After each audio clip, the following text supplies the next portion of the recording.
What we're going to attempt to do here is to record a basic rhythm track, which could be the underlying beat for our song.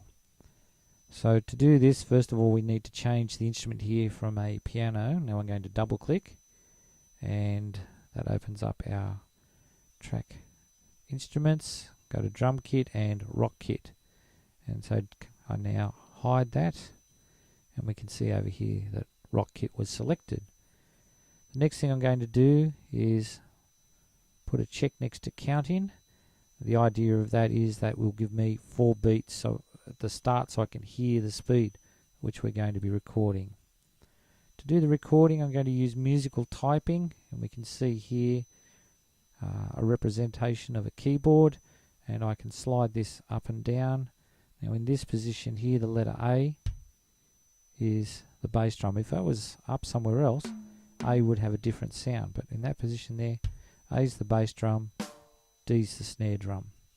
So what I'm going to do now is record 4 bars of a simple bass and snare rhythm. So we hit record and away we go. 1, 2, 3, 4.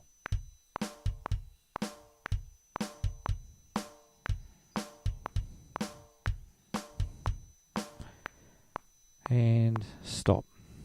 Now when we hear that, you'll hear somewhere in there I slowed down. Doesn't sound the best. I'm going to hit this loop key here. We can see now that we're just looping for those 4 bars, and let's go.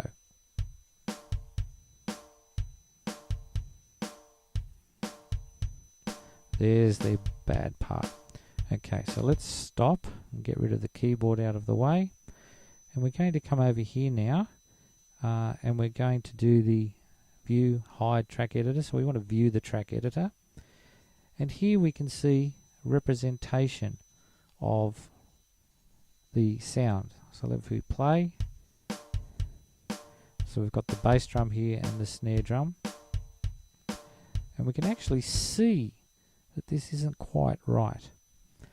By the way, if you can't see the notes here, it's simply a matter of scrolling up and down till you see your track.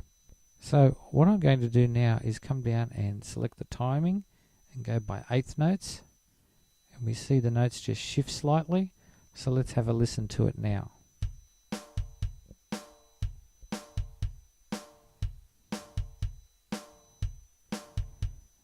Okay, so that's perfect now. I'm going to duplicate that track. Now when we duplicate, we're actually copying the same instrument 1 line down, but there is nothing recorded yet.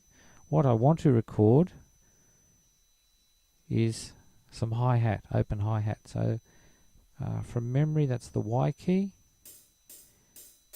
and I can experiment there, choose different sounds if I wanted to, but that's the one I want now.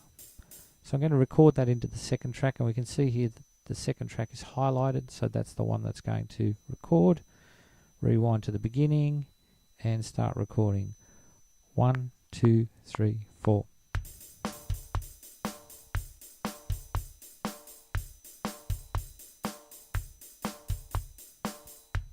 Okay, so we'll stop there. Once again, the timing's not quite right, so if we listen. So we make sure that track is selected, and I'm going to select here again our 1/8 notes. And so now when we play this,